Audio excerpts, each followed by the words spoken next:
ಶ್ರೀಗುರುಭ್ಯೋ ನಮಃ ಹರಿ ಓಂ. ಯೋऽन्तಃ ಪ್ರವಿಶ್ಯ ವಾಚಮಿಮಾಂ ಪ್ರಸಪ್ತಾಂ ಸಂಜೀವಯತ್ಯಖಿಲಶಕ್ತಿಧರಸ್ವಧಾಮ್ನಾ ಅನ್ಯಾಂಶ್ಚ ಹಸ್ತಚರಣಶ್ರವಣತ್ವಗಾದೀನ್ ಪ್ರಾಣಾನ್ ನಮೋ ಭಗವತೆ ಪುರುಷಾಯ ತುಭ್ಯಂ. ಭವತಿ ಯದನುಭಾವಾದೇಡಮೋ ಕೋಪಿ ವಾಗ್ಮಿ ಜಡಮತಿರಭಿಜಂತೋ ಜಾಯತೆ ಪ್ರಾಜ್ಞಮೌಲಿಃ. सकलवचनचेतो देवता भारती सा मम वचसि दत्तां सन्निधिं मानसे च. तपो विद्या विरक्त्यादि सद्गुणो घाकरानहं वादिराजगुरून् वन्दे हयग्रीवपदाश्रयान्. पूज्याय राघवेन्द्राय सत्यधर्मरताय च भजतां कल्पवृक्षाय नमतां कामधेनवे. ब्रह्मचर्य हरिप्रेतिसविद्यावादशालिनः दुष्टदान् कष्टहर्तॄन्नः विद्यामान्यान् मुनीन् नुमः. श्रीगुरुभ्यो नमः. श्रीवेदान्तमहाचलं हि परितः संयोज्य सूत्राहिपं सत्त्वादागम पोषितात्महृदयं तत्पूर्वपक्षासुरैः सिद्धान्तोक्तिसुरैश्वरैश्च मथितो यत्कृष्णदुग्धाम्बुधिः स्वीयानाम् अमृतं प्रयच्छति समां कायाद्गुणोद्यन्मणिः. श्रीगुरुभ्यो नमः हरिः ओं. ಭಗವಂತ ಅವತಾರವನ್ನು ಮಾಡಿದಾಗ ವಸು ಮತ್ತು ದೇವಕಿಯರು ಅಂತಲ್ಲಿ ಹೇಳಿಕೊಂಡು ವಿಭಾಗವನ್ನು ಮಾಡ್ತಾರೆ. ವಸುಗಣಗಳು ದೇವಗಣಗಳು ಎಲ್ಲರೂ ಕೂಡ ತುಂಬ ಆನಂದವನ್ನು ಪಟ್ಟು ಅವರು ಈ ಅಲ್ಲಿರ್ತಕ್ಕಂತಹ ದೇವತೆಗಳ ಸಾಧನೆಗಳಾಗಿರ್ತಕ್ಕಂತಹ ಅಂತಹ ಎಲ್ಲ ಶಬ್ದದ ಬರತಕ್ಕಂತಹ ವಾದ್ಯಾದಿಗಳನ್ನು ನುಡಿಸಿದರು ಅಂತ ಹೇಳಿಕೊಂಡು ಹೇಳ್ತಾರೆ. ತದನಂತರದಲ್ಲಿ ಒಂದು ವಿಶೇಷಣವನ್ನು ರಾಜರು ಹೇಳ್ತಾ ಇದ್ದಾರೆ. ಹೇಗೆ ಅಂತ ಕೇಳಿದ್ರೆ, ಶರೀರಕಾಂತ್ಯ ಜಲದ ಸುಜೈತ್ರಂ ನಿರೀಕ್ಷ ಕೃಷ್ಣಂ ಜಲರಾಶಿತೀರೇ ಜಗರ್ಜ ಶಕ್ತ್ಯಾರಹಿತಸ್ಯ ಪುಂಸಃ ಜಲಾಂತಿಕೇಶ್ವೇವ ಹಿ ಗರ್ಜಿತಾನಿ.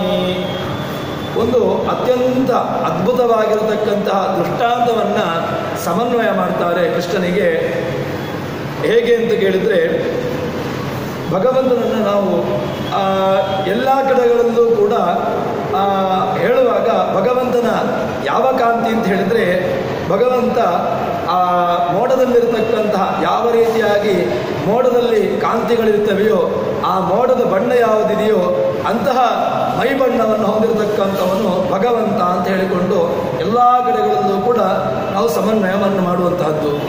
ಇಲ್ಲಿ ಈಗ ಹೇಳ್ತಾರೆ, ಮೋಡ ಮತ್ತು ಕೃಷ್ಣ ಈ ಎರಡರ ಕಾಂತಿಯು ಕೂಡ ಒಂದೇ ರೀತಿಯಾಗಿದೆ ಅಂತ ಹೇಳ್ತಾರೆ ರಾಜರು. ಯಾಕೆ ಅಂತ ಕೇಳಿದರೆ, ಕೃಷ್ಣನ ಸಹಜವಾಗಿ ಕೃಷ್ಣನ ಕಾಂತಿ ಅದು ಎಲ್ಲಕ್ಕಿಂತಲೂ ಕೂಡ ಮೀರಿರತಕ್ಕಂತಹ ಕಾಂತಿ. ಕೃಷ್ಣನ ಕಾಂತಿಯನ್ನು ನಾವು ಯಾವುದಕ್ಕೂ ಕೂಡ ಪ್ರತಿಸ್ಪರ್ಧಿಯಾಗಿ ಹೇಳಲಿಕ್ಕೆ ಬರೋದಿಲ್ಲ. ಆದರೂ ಕೂಡ ಇಲ್ಲಿ ರಾಜರು ಹೇಳ್ತಾರೆ, ಈ ಕೃಷ್ಣನ ಕಾಂತಿ ತುಂಬ ಅಧಿಕವಾಗಿದೆಯಂತೆ. ಯಾಕೆ ಅಂತ ಕೇಳಿದರೆ, ಅದಕ್ಕೆ ಪ್ರತಿಸ್ಪರ್ಧಿ ಯಾವುದು ಅಂತ ಕೇಳಿದ್ರೆ ಮೋಡ. ಕೃಷ್ಣ ಒಂದು ಕಡೆಯಲ್ಲಿ, ಇನ್ನೊಂದು ಕಡೆಯಲ್ಲಿ ಮೋಡ. ಮೋಡಕ್ಕಿಂತ ಅಧಿಕವಾಗಿರತಕ್ಕಂತಹ ಕಾಂತಿ ಕೃಷ್ಣನದ್ದಿದೆ. ಯಾಕೆ ಅಂತ ಕೇಳಿದರೆ, ಆ ಮೋಡ ಮಳೆ ಬರುವಂತಹ ಸಂದರ್ಭದಲ್ಲಿ ಮೋಡವಾಗ್ತದೆ, ಅಲ್ಲಿ ಗುಡುಗು ಸಿಡಿಲು ಇತ್ಯಾದಿಗಳು ಬರುವಂತಹದ್ದು ಸಹಜ. ರಾಜರು ಇದನ್ನು ಉತ್ಪ್ರೇಕ್ಷೆ ಮಾಡಿ ಹೇಳ್ತಾ ಇದ್ದಾರೆ, ತನ್ನ ಆ ಮೋಡ ಏನು ಮಾಡಿತು ಅಂತ ಕೇಳಿದ್ರೆ, ತನಗೆ ಭಗವಂತನನ್ನ ಕಾಂತಿಯಿಂದ, ತನ್ನ ಸ್ವಾಭಾವಿಕವಾಗಿರತಕ್ಕಂತಹ ಕಾಂತಿಯಿಂದಾಗಿ ಭಗವಂತನನ್ನು ಸೋಲಿಸಲಿಕ್ಕಾಗಿಲ್ಲ. ಅದಕ್ಕೇನು ಮಾಡಿತು ಅಂತ ಕೇಳಿದ್ರೆ, ಅದು ಆ ಗುಡುಗು ಇತ್ಯಾದಿಗಳ ಮೂಲಕವಾಗಿ ಅದು ಗುಡುಗ್ಲಿಕ್ಕೆ ಶುರು ಮಾಡಿದಂತೆ. ಈ ಗುಡುಗು ಭಗವಂತ ಹುಟ್ಟಿದಾಗ ಮಳೆ ಬಂತು ಅಂತ ಹೇಳ್ತಾರೆ. ಆ ಮಳೆ ಬರುವಂತಹ ಸಂದರ್ಭದಲ್ಲಿ ಅಲ್ಲಿರತಕ್ಕಂತಹ ಮೋಡಗಳು, ಅಲ್ಲಿ ಗುಡುಗು ಮಿಂಚು ಇತ್ಯಾದಿಗಳು ಬಂತು. ಆ ಬಂದದ್ದನ್ನು ರಾಜರು ಅದನ್ನು ಹೇಗೆ ಸಮನ್ವಯ ಮಾಡ್ತಾ ಇದ್ದಾರೆ ಅಂತ ಕೇಳಿದರೆ, ಕೃಷ್ಣ ಹುಟ್ಟುತ್ತಾ ಇದ್ದಾನೆ, ಕೃಷ್ಣನ ಕಾಂತಿ ನನಗಿಂತ ತುಂಬ ಅಧಿಕವಾಗಿದೆ. ಆ ನನಗಿಂತ ಅಧಿಕವಾಗಿರತಕ್ಕಂತಹ ಕಾಂತಿ ಕೃಷ್ಣನದ್ದು, ಅದಕ್ಕೆ ನಾನು ಅವನನ್ನು ಸೋಲಿಸಲಿಕ್ಕಾಗೋದಿಲ್ಲ. ಅದಕ್ಕೋಸ್ಕರ ಏನು ಮಾಡ್ತಾ ಇದೆ ಅಂತ ಕೇಳಿದರೆ, ಇದು ಗುಡುಗ್ತಾ ಇದೆಯಂತೆ. ಈ ಮೋಡ ಅಲ್ಲಿ ಗುಡುಗು ಇತ್ಯಾದಿಗಳು ಬಂದದ್ದನ್ನು ರಾಜರು ಹೀಗೆ ಹೇಳ್ತಾರೆ. ಇನ್ನೊಂದೇನು ಅಂತ ಕೇಳಿದರೆ, ಇದನ್ನು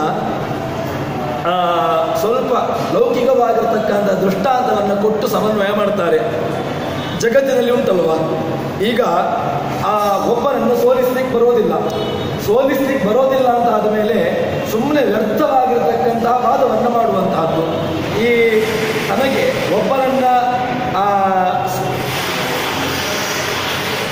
ಒಬ್ಬರನ್ನ ಸೋಲಿಸ್ಲಿಕ್ಕೆ ಆಗೋದಿಲ್ಲ ಅಂತ ಹೇಳಿದ ಮೇಲೆ ಆವಾಗ ಏನು ಮಾಡೋದು ಅಂತ ಕೇಳಿದ್ರೆ, ಏನೋ ಒಂದು ವ್ಯರ್ಥವಾಗಿ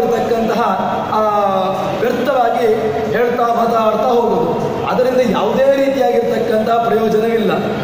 ಇದನ್ನು ಹೇಳ್ತಾರೆ ಹೇಗೆ ಅಂತ ಕೇಳಿದರೆ, ಈ ಜಡ ಸಂಸ್ಕೃತದಲ್ಲಿ ನಡಯೋರ ಭೇದ ಅಂತ, ಈ ಲಕಾರಕ್ಕೂ ಡಕಾರಕ್ಕೂ ಭೇದವನ್ನು ಹೇಳುವಂಥದ್ದಿದೆ. ಇಲ್ಲಿ ಜಲರಾಶಿ, ಈ ಜಡವಾಗಿರ್ತಕ್ಕಂತಹ ಇವರು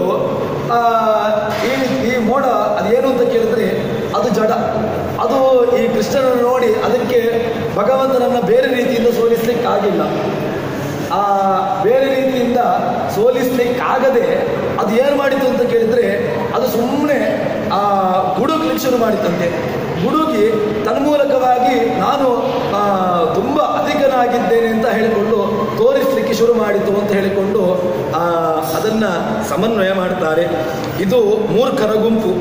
ಆ ಮೂರ್ಖರ ಗುಂಪು ಅದೊಂದು ಕಡೆ ಸೇರಿಕೊಂಡು ಏನು ಮಾಡ್ತಾರೆ, ತಮಗೆ ತಮ್ಮನ್ನು ವಾದದಲ್ಲಿ ಮಾತನಾಡುವಿಕೆಯ ಮೂಲಕವಾಗಿ ಸೋಲಿಸಲಿಕ್ಕಾಗೋದಿಲ್ಲ ಅಂತ ಹೇಳಿದ ಮೇಲೆ ಯಾವುದೋ ವ್ಯರ್ಥವಾಗಿ ಮಾತನಾಡ್ತಾ ಕೂತ್ಕೊಳ್ತಾರೆ.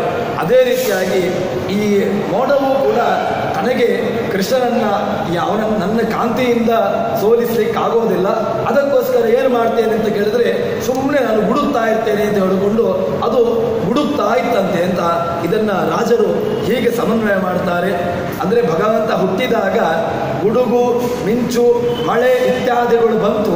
ಆ ಬಂದಂತಹದ್ದು ಈ ರೀತಿಯಾಗಿ ಅದು ಖಂಡಿತು ಅಂತ ಹೇಳಿಕೊಂಡು ಹೇಳ್ತಾ ಇದ್ದಾರೆ. ಸರಿ, ಇನ್ನು ಪ್ರಸನ್ನಂ ನಿಶಿಸಾರಸೌಘೈ ಸ ಕಾಮಿನೀಭಿ ಸಹ ಸಂಪ್ರವಿಶ್ಯ ಕರಿಷ್ಯತೀಶೋ ಮುಖ ಪದ್ಮಪುಂಜೈ ಅಲಂಕೃತಮ್ಮ ಮಿತಿ ಶಂಸತೀವ. ಇಲ್ಲಿ ರಾಜರು ಹೇಳ್ತಾರೆ, ರಾತ್ರಿ ಹೊತ್ತು ಕಮಲಗಳು ಅದು ಸರೋವರದಲ್ಲಿ ಪ್ರಸನ್ನವಾಗಿರ್ತದೆ. ಬೆಳಗ್ಗಿನ ಹೊತ್ತು ಸೂರ್ಯ ಬರ್ತಾನೆ. ಸೂರ್ಯ ಬಂದಾಗ ಅವುಗಳು ಅರಳಿ ತಮ್ಮ ಜಗತ್ತಿಗೆ ಅರಳಿ ತನ್ಮುಖವಾಗಿ ಅವರು ಇರ್ತವೆ. ಇಲ್ಲಿ ರಾಜರು ಹೇಳ್ತಾರೆ, ಸರೋವರದಲ್ಲಿರ್ತಕ್ಕಂತಹ ಎಲ್ಲ ಕಮಲಗಳು ಅದು ಶಾಂತವಾಗಿತ್ತಂತೆ. ಯಾಕೆ ಶಾಂತವಾಗಿತ್ತು ಅಂತ ಕೇಳಿದರೆ, ಆ ಭಗವಂತ ಇನ್ನು ಮುಂದೆ ಆ ಸ್ತ್ರೀಯರಿಂದ ಕೂಡಿಕೊಂಡು, ಗೋಪಿಕಾ ಸ್ತ್ರೀಯರಿಂದ ಕೂಡಿಕೊಂಡು ಆ ಕೊಳದಲ್ಲಿ ಅವನು ಇರ್ತಾನೆ. ಕೊಳದಲ್ಲಿ ತನ್ನ ಆ ಕ್ರೀಡೆಯನ್ನು ಆಡಲಿಕ್ಕಿದ್ದಾನೆ. ಅದಕ್ಕೋಸ್ಕರವಾಗಿ ಅಲ್ಲಿರ್ತಕ್ಕಂತಹ ಕಮಲಗಳು ಇನ್ನು ಭಗವಂತನನ್ನು ನಮ್ಮ ಕಡೆಗೆ ಬರ್ತಾನೆ. ಇಲ್ಲಿ ಬಂದು ಅವನ ಕಾಂತಿಯೇ ಅಧಿಕವಾಗಿ ತುಂಬ ಇರ್ತದೆ. ಅದಕ್ಕಿಂತ ನಾವು ಈಗ ನಮ್ಮ ಪಾಡಿಗೆ ನಾವಿರುವುದು ಒಳ್ಳೆಯದು ಅಂತ ಹೇಳಿಕೊಂಡು, ಇನ್ನೊಂದೇನು ಅಂತ ಕೇಳಿದರೆ ಆ ಕಮಲಗಳು ಕೂಡ ಯೋಚನೆ ಮಾಡಿದಂತೆ, ನಮಗೆ ಎಲ್ಲಿಂದ ಕಾಂತಿ ಬರ್ತದೆ? ಇನ್ನು ಮುಂದೆ ಭಗವಂತ ಬರ್ತಾನೆ. ಭಗವಂತ ಗೋಪಿಕಾ ಸ್ತ್ರೀಯರೊಡನೆ ಕೂಡಿಕೊಂಡು ಜಲವಿಹಾರಕ್ಕೋಸ್ಕರವಾಗಿ ಅವನು ಬರುವವನಿದ್ದಾನೆ. ತನ್ಮೂಲಕವಾಗಿ ನಮ್ಮಲ್ಲಿ ಜನಗಳು ನಮ್ಮನ್ನು ಗುರುತಿಸ್ತಾರೆ ಅಂತ ಹೇಳಿಕೊಂಡು ಅಂದರೆ ನಮಗೆ ಅಲಂಕಾರ ಎಲ್ಲಿಂದ? ಕಮಲಗಳಲ್ಲಿ ಸ್ವಾಭಾವಿಕವಾಗಿ ಆಕರ್ಷಣೆ ಮಾಡತಕ್ಕಂಥ ಶಕ್ತಿ ಇದೆ. ಆದರೆ ಆ ಆಕರ್ಷಕ ಶಕ್ತಿ ಅದು ಹೇಗೆ ಅಂತ ಕೇಳಿದರೆ ಅಲ್ಲಿರತಕ್ಕಂತಹದ್ದಲ್ಲ, ಮತ್ತೇನು ಅಂತ ಕೇಳಿದರೆ ಆ ಅಲಂಕಾರ ಅವುಗಳಿಗೆ ಭಗವಂತ ಅಲ್ಲಿರ್ತಾನೆ. ಅವನ ಕಾಂತಿ ಆ ಕಮಲಗಳ ಸಿಕ್ಕಿದೆ. ತನ್ಮೂಲಕವಾಗಿ ಅವುಗಳಲ್ಲಿ ಏನು ಶೋಭಾಯಮಾನವಾಗಿರತಕ್ಕಂತಹದ್ದು ಅದರಲ್ಲಿ ಇರ್ತದೆ ಎಂಬುದನ್ನು ಸಾತ್ವಿಕರು ಹೇಗೆ ಅಂತ ಕೇಳಿದ್ರೆ, ನಾವು ನಮ್ಮ ಜೀವನ ಯಾಕೆ ಸಾರ್ಥಕವಾಗಬೇಕು ಅಂತ ಕೇಳಿದ್ರೆ, ಭಗವಂತ ನಮ್ಮ ಜೀವನದಲ್ಲಿದ್ದಾನೆ. ಭಗವಂತ ನಮಗೆ ಎಲ್ಲ ರೀತಿಯಾಗಿರತಕ್ಕಂತಹ ವ್ಯವಸ್ಥೆಗಳನ್ನು ನೀಡ್ತಾ ಇದ್ದಾನೆ. ಆದ್ದರಿಂದಾಗಿ ನಾವು ಚೆನ್ನಾಗಿದ್ದೇವೆ ಅಂತ ಹೇಳಿಕೊಂಡು ಸಾತ್ವಿಕರು ಈ ರೀತಿಯಾಗಿ ಯೋಚನೆ ಮಾಡ್ತಾರೆ. ಇಲ್ಲಿ ಕಮಲಗಳನ್ನು ಹೋಲಿಸ್ತಾ ಇದ್ದಾರೆ. ಕಮಲಗಳಲ್ಲಿ ಸ್ವಾಭಾವಿಕವಾಗಿರತಕ್ಕಂತಹ ಆ ಆಕರ್ಷಕ ಶಕ್ತಿ ಅದರಿಂದ ಬಂದದ್ದಲ್ಲ ಅಂತ ಆ ಕಮಲಗಳು ತಿಳ್ಕೊಂಡಿತು. ಮತ್ತು ಹೇಗೆ ಭಗವಂತ ನಮ್ಮಿಂದ ಇನ್ನು ಮುಂದೆ ಬರ್ತಾನೆ, ಈ ಜಲಕ್ರೀಡೆ ನೆಪದಿಂದಾಗಿ ಈ ಕೊಳಕ್ಕೆ ಬರ್ತಾನೆ, ತನ್ಮೂಲಕವಾಗಿ ನಮಗೆ ಸಾರ್ಥಕ್ಯ ಬರ್ತದೆ ಎಂಬುದನ್ನು ಆ ಕಮಲಗಳು ಯೋಚಿಸಿಕೊಂಡವು ಅಂತ ಹೇಳಿಕೊಂಡು ರಾಜರು ಹೇಳ್ತಾರೆ. ಈ ರೀತಿಯಾಗಿ ಆ ಕಮಲಗಳು ಅಂದರೆ ರಾಜರ ಶೈಲಿ ಹೇಗೆ ಅಂತ ಕೇಳಿದ್ರೆ, ಒಂದು ಆ ಸಣ್ಣ ಕಮಲ ಪುಷ್ಪ ಅಥವಾ ಆ ಸರೋವರ ಅಥವಾ ಆ ಮೋಡ ಈ ಎಲ್ಲವನ್ನೂ ಕೂಡ ತಾವು ತಮ್ಮ ಗಣನೆಗೆ ತೆಗೆದುಕೊಂಡು ಅದನ್ನು ಕೃಷ್ಣನ ಚಿಂತನೆಯಲ್ಲಿ ಯಾವ ರೀತಿಯಾಗಿ ಪರ್ಯವಸಾನ ಮಾಡಬಹುದು ಎಂಬುದನ್ನು ಚಿಂತನೆ ಮಾಡತಕ್ಕಂತಹ ದೊಡ್ಡ ರುಜುಯೋಗಿಗಳು, ಮುಂದೆ ಸಮೀರ ಪದವಿಯನ್ನು ಅಲಂಕರಿಸತಕ್ಕಂಥವರು ವಾದಿರಾಜರು ಈ ರೀತಿಯಾಗಿ ಅವರು ಯೋಚನೆ ಮಾಡುತ್ತಾರೆ. ಸರಿ, ಇನ್ನು ಆಕಾಶದ ಬಗ್ಗೆ ಸ್ವಲ್ಪ ರಾಜರು ಯೋಚನೆ ಮಾಡ್ತಾರೆ. ಹೇಗೆ ಅಂತ ಕೇಳಿದ್ರೆ, ಲಭಪ್ರಸನ್ನೋಡುಗಳಂತದಾಸೀತ್ ವಿಭುತ್ವ ಧರ್ಮೇಣ ಪುರಾ ಅದ್ವಿತೀಯಂ ವಿಲೋಕ್ಯ ಬಾಲಂ ಭವಿ ತಾರಹಾರ ವಿಭೂಯಿತ ಸ್ವಾಂಗಮಿವ ಪ್ರಹರ್ಷಾತ್. ಆಕಾಶ ನಿರ್ಮಲವಾಗಿತ್ತು. ಸರಿ, ಭಗವಂತ ಹುಟ್ಟಿದಾಗ ಎಲ್ಲ ಆ ಗುಡುಗು ಮಿಂಚು ಎಲ್ಲ ಬಂದು ತಮ್ಮ ತಮ್ಮ ಕಾರ್ಯವನ್ನು ಮಾಡಿ ಹೋದವು.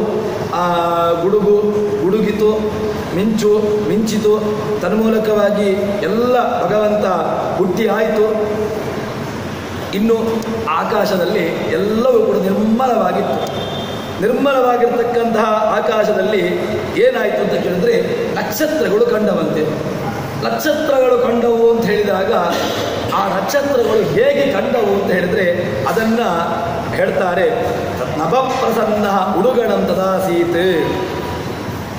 ಈ ಭಗವಂತನಿಗೆ ನದ್ವಿತೀಯೋಸ್ತಿ ಕಶ್ಚಿತ್ ಅಂತ ಭಗವಂತನನ್ನು ಅದ್ವಿತೀಯ ಅಂತ ಕರೀತಾರೆ. ಅದ್ವಿತೀಯ ಶಬ್ದಕ್ಕೆ ಅರ್ಥ ಏನು ಅಂತ ಕೇಳಿದ್ರೆ, ದ್ವಿತೀಯ ವಸ್ತು ರಾಹಿತ್ಯ.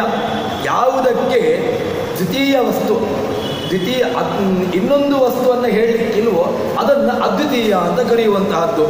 ಭಗವಂತ ಯಾಕೆ ಅದ್ವಿತೀಯ? ಭಗವಂತನಿಗೆ ಇನ್ನೊಂದು ದ್ವಿತೀಯವಾಗಿರತಕ್ಕಂತಹ ವಸ್ತು ಇನ್ನೊಂದಿಲ್ಲ, ಅದಕ್ಕೋಸ್ಕರವಾಗಿ ಅದ್ವಿತೀಯ ಅಂತ ಕರೆಯುವಂತಹದ್ದು. ಇಲ್ಲಿ ಈಗ ಅದ್ವಿತೀಯ ಅಂತ ಹೇಳ್ತಾರೆ. ಯಾಕೆ ಅದ್ವಿತೀಯ ಅಂತ ಹೇಳಿದ್ರೆ, ಭಗವಂತ ಎಲ್ಲ ಕಡೆಗಳಲ್ಲೂ ವ್ಯಾಪ್ತ. ಭಗವಂತನನ್ನು ಬಿಟ್ಟು ಇನ್ನು ಯಾರೂ ಕೂಡ ಸರ್ವತ್ರ ವ್ಯಾಪ್ತತ್ವವನ್ನು ಹೇಳಲಿಕ್ಕೆ ಬರೋದಿಲ್ಲ. ಯಾಕೆ ಬರೋದಿಲ್ಲ? ನಮಗಾಗುವಾಗ ಈಗ ನಾವು ಇಲ್ಲಿದ್ದಾಗ ನಮ್ಮನ್ನು ಬೇರೆ ಕಡೆಗಳಲ್ಲಿ ವ್ಯಾಪ್ತಿ ಹೇಳಲಿಕ್ಕೆ ಬರೋದಿಲ್ಲ. ನಾವೀಗ ಈ ಪ್ರದೇಶದಲ್ಲಿದ್ದಾಗ ನಮ್ಮ ವ್ಯಾಪ್ತಿ ಕೇವಲ ಇಲ್ಲಿ ಮಾತ್ರ. ಇದಕ್ಕಿಂತ ಭಿನ್ನವಾಗಿರ್ತಕ್ಕಂತಹ ಪ್ರದೇಶದಲ್ಲಿ ನಮ್ಮ ವ್ಯಾಪ್ತಿಯನ್ನು ಹೇಳಲಿಕ್ಕೆ ಬರೋದಿಲ್ಲ. ಆದರೆ ಭಗವಂತನಿಗೆ ಹಾಗಲ್ಲ. ಭಗವಂತ ಎಲ್ಲ ಕಡೆಗಳಲ್ಲೂ ವ್ಯಾಪ್ತನಾಗಿರ್ತಕ್ಕಂಥವನಿಗೆ ಅವನಿಗೇನು ವ್ಯಾಪ್ತಿಯ ವಿಷಯದಲ್ಲಿ ಯಾವುದೇ ರೀತಿಯಾಗಿ ಅವರನ್ನು ನಿರಾಕರಣೆ ಮಾಡಲಿಕ್ಕೆ ಬರೋದಿಲ್ಲ. ಹೇಳ್ತಾರೆ ರಾಜರು, ಭಗವಂತನೇ ಅಂತೆ ಮೊದಲು ಅದ್ವಿತೀಯನಾಗಿರ್ತಕ್ಕಂಥವ್ರು. ವ್ಯಾಪ್ತಿಯ ವಿಷಯದಲ್ಲಿ ಎಲ್ಲ ಕಡೆಗಳಲ್ಲಿರುವವನು ಯಾರೋ ಭಗವಂತ ಅಂತ ಇದ್ದಂತೆ. ಆದರೆ ಈಗ ದೇವರಷ್ಟು ವ್ಯಾಪ್ತಿಯುಳ್ಳವರು ಯಾರೂ ಇಲ್ಲ ಅಂತಿತ್ತು. ಆದರೆ ಆಕಾಶಕ್ಕೆ ಒಂದು ಸ್ವಲ್ಪ ಮತ್ಸರ ಇತ್ತಂತೆ. ಯಾಕೆ ಮತ್ಸರ ಇತ್ತು ಅಂತ ಹೇಳಿದ್ರೆ, ಸಿದ್ಧಾಂತಿಗಳ ಪ್ರಕಾರಗಳು ಕೂಡ ಆಕಾಶ ವ್ಯಾಪ್ತ, ತಾರ್ಕಿಕರು ಕೂಡ ಆಕಾಶವನ್ನು ವ್ಯಾಪ್ತ ಅಂತ ಒಪ್ಪಿಕೊಳ್ತಾರೆ. ಆಕಾಶವನ್ನು ಒಂದು ಎಲ್ಲ ಕಡೆಗಳಲ್ಲೂ ವ್ಯಾಪ್ತಿ ಉಳ್ಳಂತಹ 3 ಪದಾರ್ಥಗಳಿದೆ. ಅದು ಯಾವ ಕಾಲಕ್ಕೂ ನಾಶ ಆಗೋದಿಲ್ಲ. ಒಂದು ಯಾವುದು ಅಂತ ಕೇಳಿದ್ರೆ, ಒಂದು ಆಕಾಶ, ಇನ್ನೊಂದು ಕಾಲ, ಇನ್ನೊಂದು ಆಕಾಶ ಕಾಲ ದೇಶ, ದೇಶತಃ ಕಾಲತಃ ಮತ್ತೊಂದು ಹೀಗೆ ಗುಣತಃ, ಹೀಗೆ 3 ರೀತಿಯಾಗಿ ನಾವು ವ್ಯಾಪ್ತತ್ವವನ್ನು ಹೇಳ್ತೇವೆ. ಇದರಲ್ಲಿ 2 ವ್ಯಾಪ್ತಿಯನ್ನು ಹೇಳ್ಬೋದು. ಯಾರಿಗೆ? ನೀವು ದೇಶತಃ ಆಕಾಶಕ್ಕೆ ವ್ಯಾಪ್ತಿಯನ್ನು ಹೇಳ್ಬೋದು, ಅಥವಾ ಕಾಲಕ್ಕೆ ವ್ಯಾಪ್ತಿಯನ್ನು ಹೇಳ್ಬೋದು. ಇನ್ನು ಈ ಎಲ್ಲವೂ ಕೂಡ ಎಲ್ಲ ಕಾಲದಲ್ಲೂ ಇತ್ತು. ಆಕಾಶಕ್ಕೆ ಮಾತ್ಸರ್ಯ ಇತ್ತಂತೆ. ಯಾಕೆ ಮಾತ್ಸರ್ಯ ಇತ್ತು ಅಂತ ಕೇಳಿದ್ರೆ, ನಾನು ಒಬ್ಬನೇ ಎಲ್ಲ ಕಡೆಗಳಲ್ಲಿದ್ದೆ ಅಂತ ಇದ್ದದ್ದು. ಆಕಾಶ ಅದಕ್ಕೆ ಪರಿಚ್ಛಿನ್ನ ಪರಿಮಾಣ ಇಲ್ಲ. ಆಕಾಶವನ್ನು ನಾವು ಏನು ಮಾಡ್ಬೋದು ಅಂತ ಕೇಳಿದ್ರೆ, ನಾವು ಒಂದು ಗೋಡೆಯನ್ನು ಕಟ್ಟಿದ್ರಿಂದಾಗಿ ಕೋಷ್ಠಾಕಾಶ, ಮಠಾಕಾಶ ಅಥವಾ ಇನ್ನಿತರ ಹೀಗೆ ಆಕಾಶದಲ್ಲಿ ಭೇದವನ್ನು ಹೇಳ್ಬೋದಷ್ಟೇ. ಭೇದ ಹೇಗೆ ಬಂದದ್ದು ಆಕಾಶದಲ್ಲಿ? ವಾಸ್ತವಿಕವಾಗಿ ಆಕಾಶ ವಿಭು ಪದಾರ್ಥ, ಅದು ಎಲ್ಲ ಕಡೆಗಳಲ್ಲೂ ವ್ಯಾಪ್ತವಾಗಿರತಕ್ಕಂತಹ ಪದಾರ್ಥ.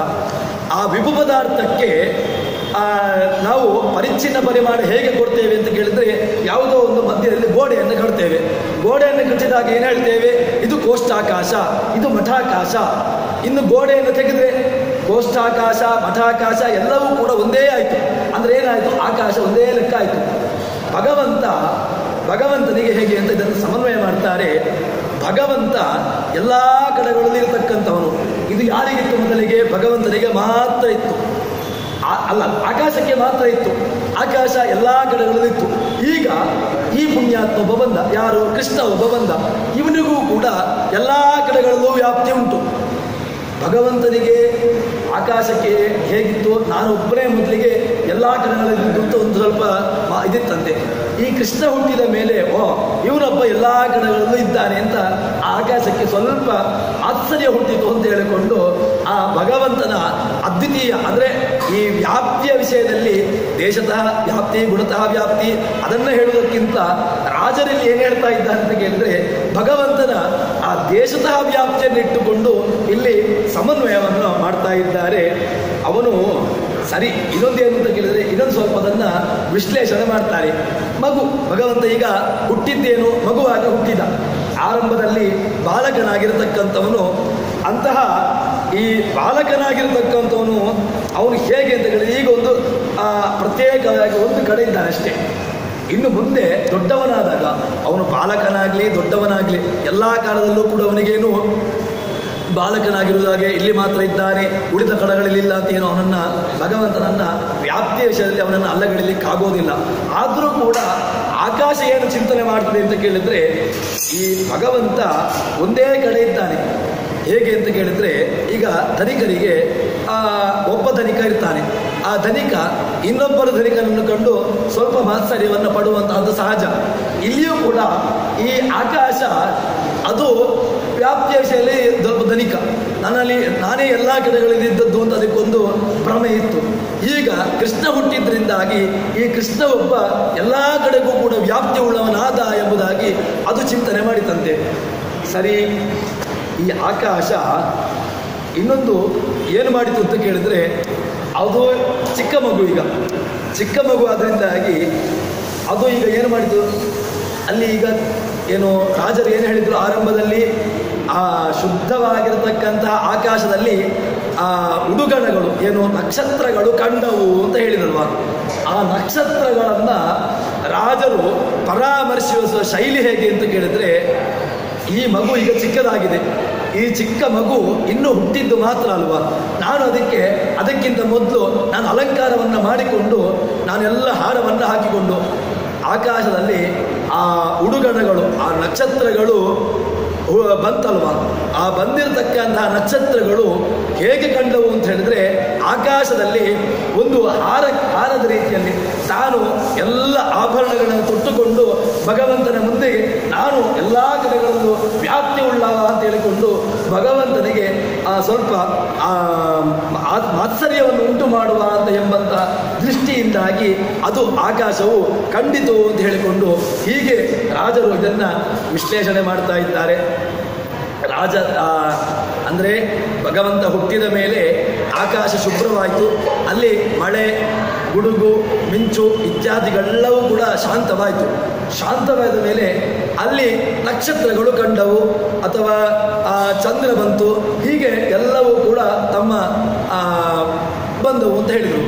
ಈ ಬಂದಿರತಕ್ಕಂತಹ ನಕ್ಷತ್ರಗಳು, ಆ ಚಂದ್ರ, ಇದೆಲ್ಲವನ್ನೂ ಕೂಡ ಹೇಗೆ ಕಂಡ್ರು ಅಂತ ಹೇಳಿದ್ರೆ, ಅದು ಈ ಭಗವಂತ ಹುಟ್ಟಿದ ಮೇಲೆ ಅಲ್ಲಿ ತಾನು ಅಲಂಕೃತನಾಗಿ ಇನ್ನೇನು ಎಲ್ಲ ಹಾರ ಆಭರಣ ಬೇಕಾಗಿರ್ತಕ್ಕಂತಹ ಎಲ್ಲ ವಸ್ತುಗಳನ್ನು ಧರಿಸಿಕೊಂಡು ಭಗವಂತನ ಮುಂದೆ ನಾನು ಎಲ್ಲವನ್ನೂ ಕೂಡ ಧರಿಸಿಕೊಂಡು ಇನ್ನು ಮುಂದೆ ಬಂದಿದ್ದೇನೆ ಅಂತ ಹೇಳಿಕೊಂಡು ಒಂದು ರೀತಿಯಲ್ಲಿ ಆ ರೀತಿಯಾಗಿ ಬಂದಿತು ಅಂತ ಹೇಳಿಕೊಂಡು ನಕ್ಷತ್ರವನ್ನ, ಆ ಆಕಾಶವನ್ನ ರಾಜರು ಚಿಂತನೆ ಮಾಡ್ತಾರೆ. ಸರಿ, ಭಗವಂತನಿಗೆ ಹುಟ್ಟಿದ ಮೇಲೆ ಆಕಾಶದಲ್ಲಿ ಈ ರೀತಿಯಾಗಿರತಕ್ಕಂತಹ ಚಿಂತನೆ. ಇನ್ನು ಅಗ್ನಿಯನ್ನ ಹೇಳ್ತಾರೆ, ಶಿಶುಂ ವಶೀಕರ್ತು ಮಥೋರಭಾರ ಇತೀವ ಬುದ್ಧಿಯ ಋತುಷಸ್ಮ ವೃದ್ಧಾ ಉಪೇಕ್ಷಯಂತಿ ನ ಚೇತ್ಕೃತಾರ್ಥಾ ಇತಿ ಸ್ವಯಂ ಪ್ರಾಜ್ವಲದಗ್ನಿರೇಶ. ಅಗ್ನಿ ಉರಿಯಿತು. ಅಗ್ನಿ ಯಾಕೆ ಉರಿಯಿತು? ಅದು ಅಗ್ನಿ ಉರಿದದ್ದು ಯಾಕೆ ಅಂತ ಕೇಳಿದ್ರೆ, ಸಂತೋಷ. ಭಗವಂತ ಹುಟ್ಟಿದ ಅಲ್ವಾ, ಭಗವಂತ ಹುಟ್ಟಿರತಕ್ಕಂತಹ ಖುಷಿಯಿಂದಾಗಿ ಅಗ್ನಿ ಉರಿಯಿತು ಅಂತ ಹೇಳ್ತಾರೆ. ಇನ್ನೊಂದು ಅದನ್ನ ರಾಜರು ಹೇಳ್ತಾರೆ, ಯಾಜ್ಞಿಕರು ಯಾರು ಯಜ್ಞವನ್ನ ಮಾಡ್ತಾರೋ ಅಂಥವರು ಭಗವಂತನನ್ನ ದೇವರ ಪ್ರೀತಿಗೋಸ್ಕರವಾಗಿ ಅಗ್ನಿಮುಖದಲ್ಲಿ ದೇವರನ್ನ ಆರಾಧನೆ ಮಾಡ್ತಾರೆ. ಆ ಅಗ್ನಿಮುಖದಲ್ಲಿ ಆರಾಧನೆ ಮಾಡುವಾಗ ಅದಕ್ಕೆ ಅದು ಅಲ್ಲಿರತಕ್ಕಂತಹ ಹೊಗೆ ಬರಲಿಕ್ಕೆ ಶುರು ಮಾಡಿದಾಗ ಅಲ್ಲಿ ಸ್ವಲ್ಪ ಗಾಳಿಯನ್ನು ಹಾಕಿ ಅಗ್ನಿಯನ್ನು ಪ್ರಜ್ವಲನೆ ಮಾಡ್ತಾರೆ. ತದನಂತರದಲ್ಲಿ ಅದಕ್ಕೆ ತುಪ್ಪ ಎಂಬ ಹವಿಸ್ಸನ್ನು ನೀಡ್ತಾರೆ. ಇನ್ನು ಹವಿರ್ಭಾಗವನ್ನು, ಅದಕ್ಕೆ ಆಯಾಯ ದ್ರವ್ಯವನ್ನು ಆ ಹೋಮದಲ್ಲಿ ಹೋಮವನ್ನು ಮಾಡ್ತಾರೆ.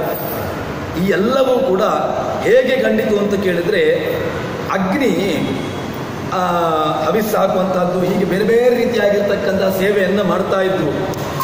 ಆದರೂ ಕೂಡ ಅಗ್ನಿ ಉರಿತಾ ಇರಲಿಲ್ಲಂತೆ. ಆ ಅಗ್ನಿಗೆ ಬೇಕಾಗಿರತಕ್ಕಂತಹ ಎಲ್ಲ ದ್ರವ್ಯಗಳನ್ನು, ತುಪ್ಪವನ್ನು ಹಾಕ್ತಾ ಇದ್ರು, ಹವಿಸ್ಸನ್ನು ಹಾಕ್ತಾ ಇದ್ರು, ಅಥವಾ ಇನ್ನಿತರ ಬೇಕಾದಂತಹ ಆ ಹೋಮಕ್ಕೆ ಬೇಕಾಗಿರತಕ್ಕಂತಹ ದ್ರವ್ಯಗಳನ್ನು ಹಾಕ್ತಾ ಇದ್ರು. ಇದೆಲ್ಲ ಹಾಕ್ತಾ ಇದ್ರು ಕೂಡ ಅಗ್ನಿ ಜ್ವಲಿಸ್ತಾ ಇರಲಿಲ್ಲ. ಯಾಕೆ ಜ್ವಲಿಸ್ತಾ ಇರಲಿಲ್ಲ ಅಂತ ಕೇಳಿದ್ರೆ, ಆ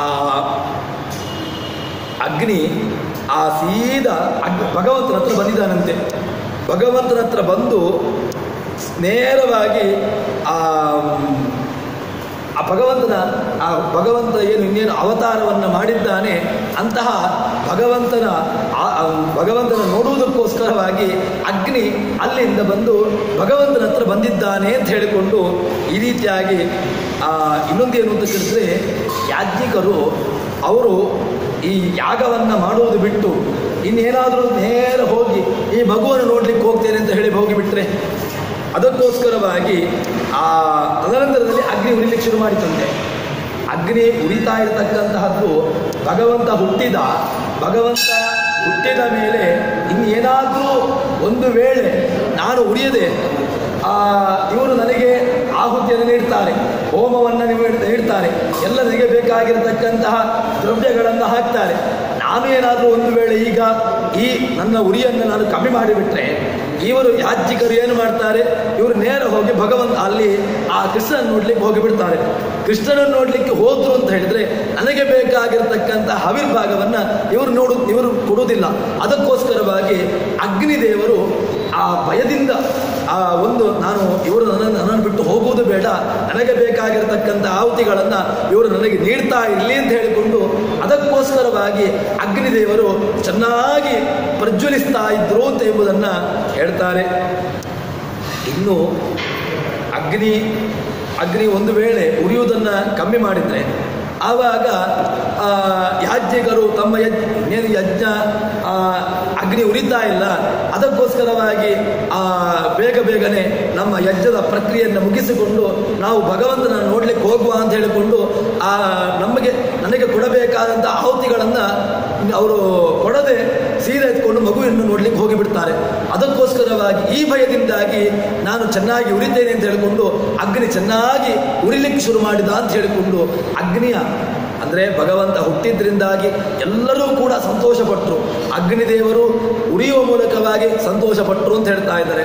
ಆಕಾಶ ರಾಜ ಅವನು ತಾನು ಎಲ್ಲ ಆಭರಣಗಳು ಅಂತ ಹೇಳಿದ್ರೆ ಆಕಾಶ ರಾಜನಿಗೆ ಅಲ್ಲಿರತಕ್ಕಂತಹ ಉಡು ಅಂದರೆ ಹೇಳಿದರೆ ನಕ್ಷತ್ರಗಳು, ಆ ಉಡುಗಳ ಪತಿಯಾಗಿರತಕ್ಕಂತಹ ಚಂದ್ರ ಅವನು ಬಂದ.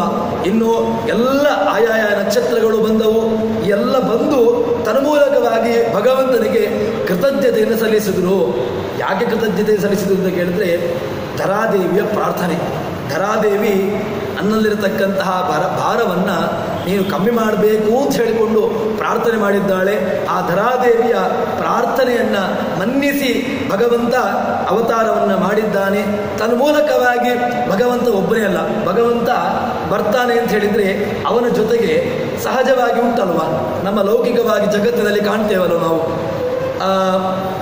ಭಗವಂತ ಯಾವುದೋ ಒಬ್ಬ ಉನ್ನತ ಅಧಿಕಾರಿ ಅಥವಾ ಯಾವುದೋ ಒಬ್ಬ ದೊಡ್ಡ ಹುದ್ದೆಯಲ್ಲಿರತಕ್ಕಂತಹ ಅವನು ಬರ್ತಾನೆ ಅಂತ ಹೇಳಿದರೆ ಆವಾಗ ಅವನಿಗೆ ಬೆಂಗಾವಲಿನ ಪಡೆ ಅಥವಾ ಅವನನ್ನು ರಕ್ಷಣೆ ಮಾಡತಕ್ಕಂತಹ ಆರಕ್ಷಕರು ಅಥವಾ ಅವನ ಎಲ್ಲ ಸ್ಥಿತಿಗಳನ್ನು, ಅವನ ಊಟ, ಅವನ ಶಯ್ಯ ಇತ್ಯಾದಿಗಳ ಎಲ್ಲ ವ್ಯವಸ್ಥೆಗಳನ್ನು ನೋಡತಕ್ಕಂತಹ ಎಲ್ಲ ವರ್ಗಗಳು ಬರುವಂತಹದ್ದು ಲೌಕಿಕವಾಗಿದೆಯಲ್ವಾ.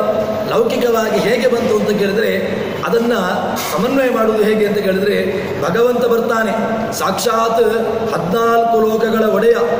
ಆ 14 ಲೋಕಗಳ ಒಡೆಯ ನಮ್ಮಂತಹ ಯಕ್ಕಶ್ಚಿತ್ ಯಾವುದೋ ಒಂದು ದೇಶದ ಯಾವುದೋ ಒಂದು ಪ್ರಾಂತ್ಯದ ಅಧಿಕಾರಿಗಳು ಬರುವಾಗಲೇ ಇಂತಹ ಬಿರುದಾವಳಿಗಳನ್ನು ನಾವು ನೋಡ್ತೇವೆ. ಭಗವಂತ 14 ಲೋಕಗಳಿಗೂ ಅಧಿಪತಿಯಾಗಿರತಕ್ಕಂತಹ ಭಗವಂತ ಭೂಲೋಕಕ್ಕೆ ಬರ್ತಾನೆ ಅಂತ ಹೇಳಿದರೆ ಅವನು ಬರುವಾಗ ಯಾವ ರೀತಿಯಾಗಿರ್ತಕ್ಕಂಥ ಸಂಭ್ರಮ ಇರಬೇಕು ಅಂತ ಹೇಳಿಕೊಂಡು ರಾಜರು ಈ ರೀತಿಯಾಗಿ ತಮ್ಮ ಚಿಂತನೆಯನ್ನು ಇಡ್ತಾರೆ. ಇನ್ನು ಮುಂದಿನ ಭಾಗವನ್ನು ನಾಳೆ ಸೇರಿದಾಗ ನೋಡೋಣ ಅಂತ ಹೇಳುವಲ್ಲಿ ಇವತ್ತಿನ ಪ್ರವಚನವನ್ನು ಶ್ರೀಕೃಷ್ಣಾರ್ಪಣಮಸ್ತು. ಸರ್ವಗುಣ ಸಂಪೂರ್ಣ ಸರ್ವದೋಷ ವಿವರ್ಜಿತ ಪ್ರಿಯತಾಂ ಪ್ರೀತೇವಾಲಂ ವಿಷ್ಣುರ್ಮೇ ಪರಮಸ್ವರತ್. ಶ್ರೀಕೃಷ್ಣಾರ್ಪಣಮಸ್ತು.